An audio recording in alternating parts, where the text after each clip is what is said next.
Okay, I love how before even Ashish sir gets on stage, the room is already talking about Zeal and Ashish sir's, deal breaker attitude in the professional life. Love that.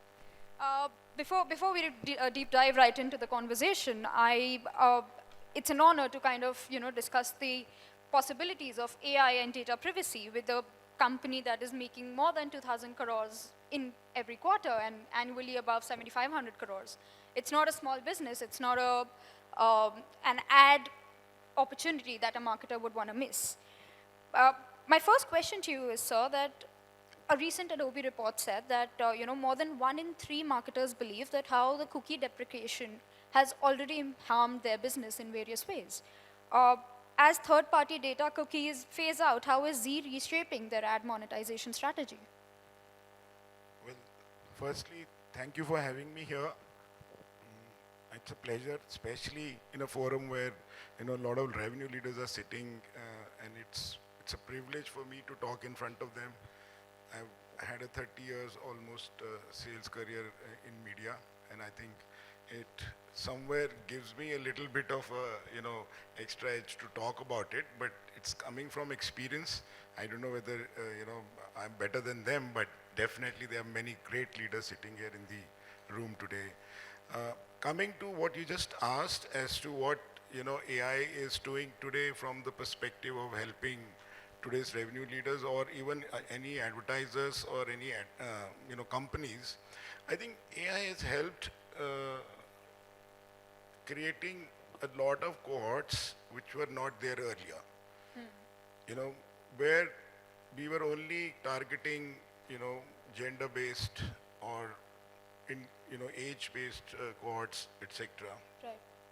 AI has brought that intelligence to build that knowledge of humans' mind and heart, right? It reads that and it helps to build those cohorts.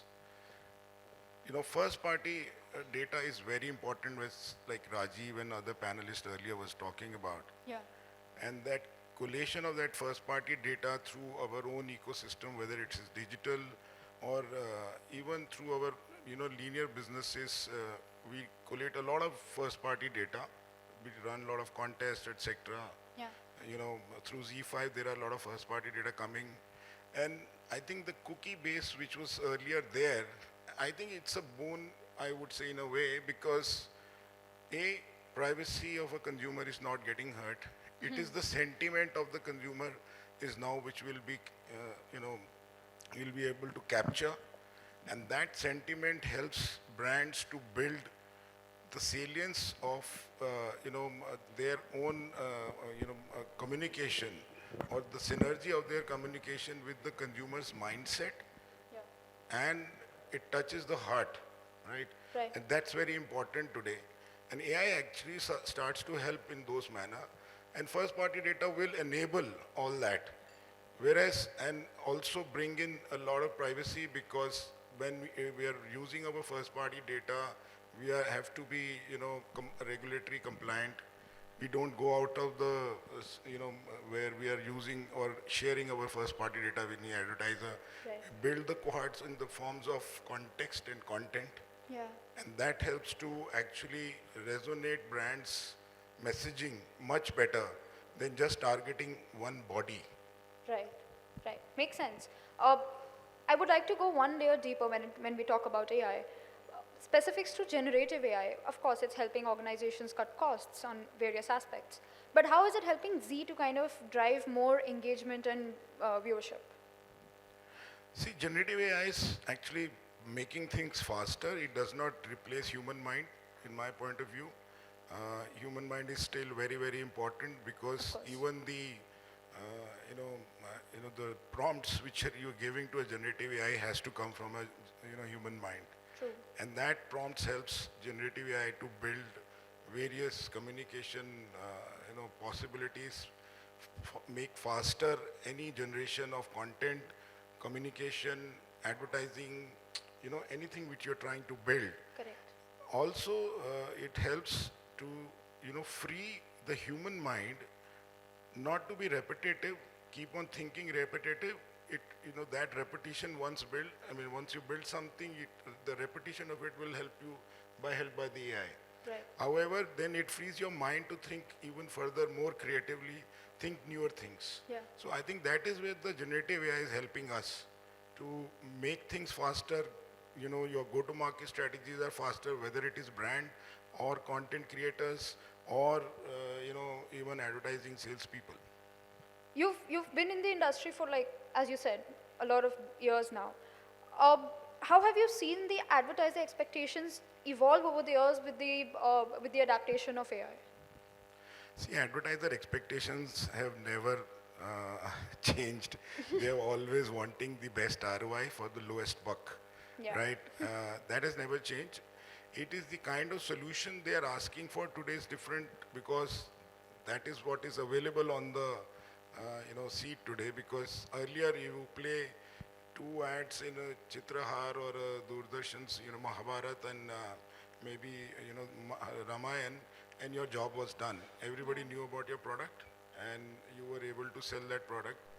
Today, the, current stage, even right from your startup business, which, new age companies which are starting their business, Right. they're also becoming demanding because they're looking at an ROI based advertising or communication. And for them, the faster growth is it's non-negotiable Yeah. because there is so much of clutter and so much of products available in the country for every aspect of the life. So from that perspective, advertisers are today, as three of the gentlemen sitting before were discussing that how my brand can grow, my product can grow, my business can grow Yeah. when you're bringing a solution to me. Right. So I think that life has changed from a perspective of what it used to be earlier.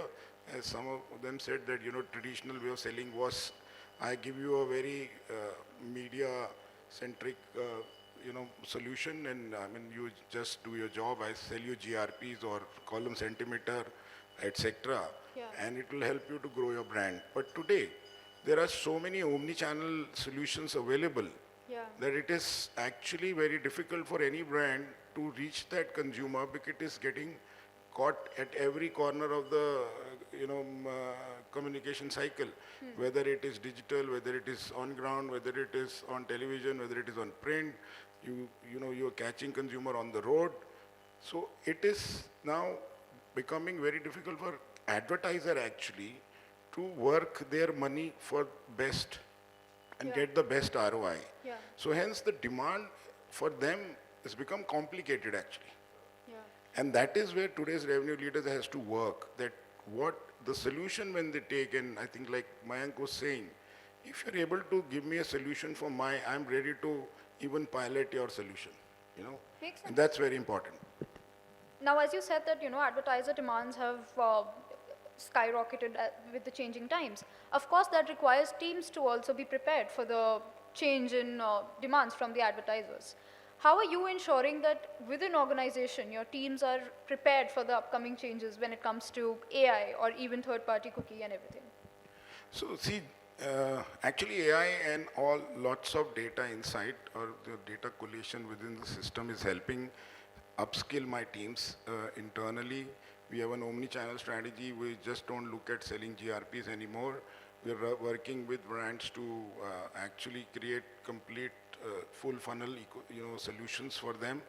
And saying that today that generative AI or any kind of AI interference in our business is helping us build those solutions faster, Yeah. you know, get that data together to actually customize solution from an each advertiser's point of view.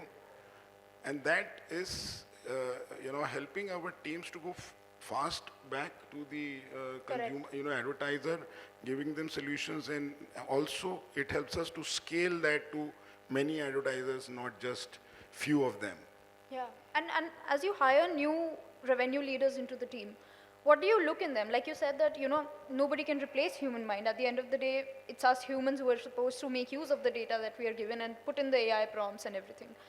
How are you making sure that the people that you hire further do have those skills? Just beyond the usual revenue leader skills, what are you looking into them now? Well, I'm very clear. These today revenue leaders or any revenue people who are coming into selling, especially media, they have to have first a consultative or a marketeer's approach. Yeah. There are no more sellers.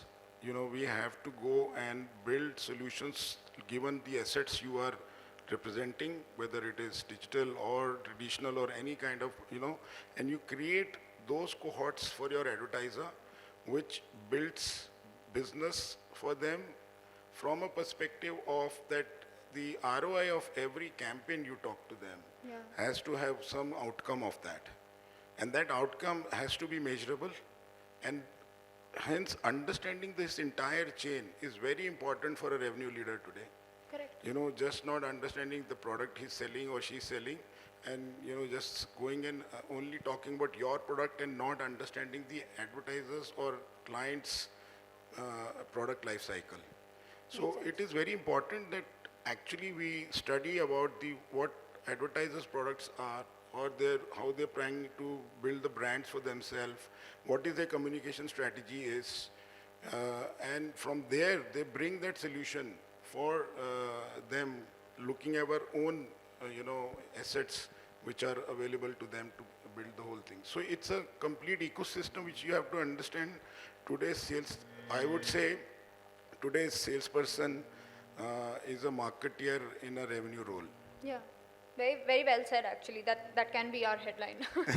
How the roles have changed. Inching towards the end of it, now Zeal is a brand that operates more than 50 TV channels. They are in over 11 different regional languages they are catering to. So you have too many buckets to cater to at one point, right? How are you making sure that you always are able to cater to the expectations of the viewer in every different state and in their language? How important is regional content in TV and in OTT for you? So, regionalization of consumption, or I would say language-based consumption, is the mantra, especially in India, because we exist in many Bharat, not just one India, and this many Bharat speaks many languages and has diverse culture, diverse consumption habits, and that needs to be addressed, Yeah. right? And Z fortunately is present in almost every language in terms of its content. We are a content creator. We are storytellers first, and for us, building that storytelling in the language of the consumer, in the cultural nuances of the consumer is very important, irrespective of the screen they are consuming on it. So today we are building our ecosystem as a platform agnostic content creator, Yeah. where we can touch base with any consumer, the way they want to consume content, the kind of content they want to consume. For example, we are the first again micro drama app Yeah. which we have started called Bullet. We're the first in the country to launch it, and again the snackable generation which is today, which is living on dopamine culture through reels, etc. We're trying to bring semblance to their behavior by letting them consume content which is produced in their way of fashion of consumption in terms of short form dramas, Yeah. but again remaining and keeping ourselves in the parameters of family theme.